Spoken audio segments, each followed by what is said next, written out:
The largest annual comedy festival in New England is about to kick off. It's the Portland Comedy Festival. Starts on Thursday, runs through Sunday. It's bigger than ever this year, and with us to talk about what's going to be happening are two of the guys who make it happen. Greg Baker, director of the festival, and Ian Stewart, founder and a comic himself who has worked a lot in Maine. Good to have you here. Thanks for coming in. Yeah, thanks for having us. Thanks. Appreciate it. So when you started this, Ian, 9 years ago, what was sort of your vision? What did you hope that after roughly a decade it might turn into? Oh, I was just hoping that we could get through the first year. So to be here now is an absolute dream. No, and you know, it was started, most like the other projects in my life, pretty haphazardly, and I kind of just put forth the idea of a comedy festival. Nothing was happening in town at that point, so I just started it to start it, and then now to what it's become is It's the fire you started that you thought was just going to be a campfire that now has moved onto the tent. All right, we hope it's not an out of control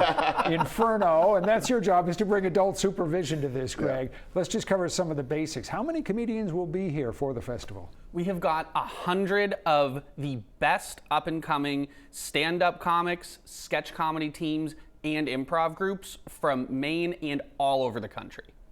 Can you organize comedians, or do you just tell them, be at this venue at this time and you're going on stage? Yeah. It's more corralling than organizing. Yeah, herding cats. Yeah. Mm-hmm. Are people relatively eager to come? Do you have to do a lot of twisting of arms, or is it getting to the point, has it gotten to the point now where they're happy to be here? Yeah, we're really lucky to be able to have really picked up steam on the national festival circuit at this point.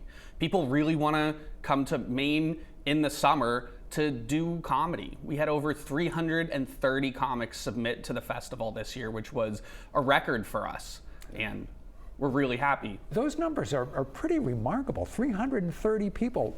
What do you attribute that to? What have you created here, Ian? No, I mean, I was hoping for 318, so to get that 2 over, it was awesome. It was a dream come true. It was like going through the finish line. No, you know, it's I'm excited that people are excited. You know, this was started to have fun, and the idea that more people are joining the fun is exciting. It's great. Okay, so there's no doubt that stand-up comedy has traditionally been the domain of white guys. They have overwhelmingly represented stand-up comics. This year, you've really made an effort to reach out and bring in other kinds of comics. What have you got in that regard? Well, I think Portland is such a cool, diverse city. I think it's only right to add diverse lineups and diverse showcases. And Greg has done a very good job at organizing and facilitating those kinds of So what specifically will we see this year?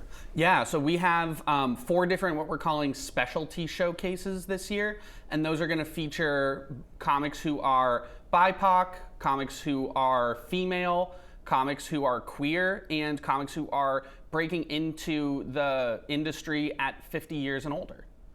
So a range of comedy for all kinds of different audiences. But one thing that you generally do is say, this is not for kids, right? Right. No. Yeah. No. Don't bring your 5-year-old. It's not appropriate. But you know, leave them at home, get a babysitter, and you'll have a good time. When you get a bunch of comics together, is there a lot of one-upsmanship when they're just hanging out, or are they all pretty cool? How does that work? It depends on the car ride. It depends on the gig, how far the gig away it might be, and who you're riding with. But yeah, generally 99% of the time it's cool. But 1% it's, well, my fish is this big and my fish is this big. And you know, it goes on and on like that. So. What are the trends? What are you seeing when you look out at the comedy world? What's happening now that's maybe different from what it was 5, 10, 15 years ago? I think I would argue blue comedy, kind of more not inappropriate. It's not the right word, but I would say like more aggressive. I suppose comedy is kind of making a headway right now. I would say that the choice of comedy is exciting. When you go on Netflix, it's not just one type of comedy. There's a ton of different types of comedy going on, but I think it's all pushing the bounds right now, and I really like that. So as you said, 100 different acts are going to be here. So give viewers a little guidance. Obviously, no one's going to try to see dozens and dozens of comedians. So how should they pick and choose? What would you recommend?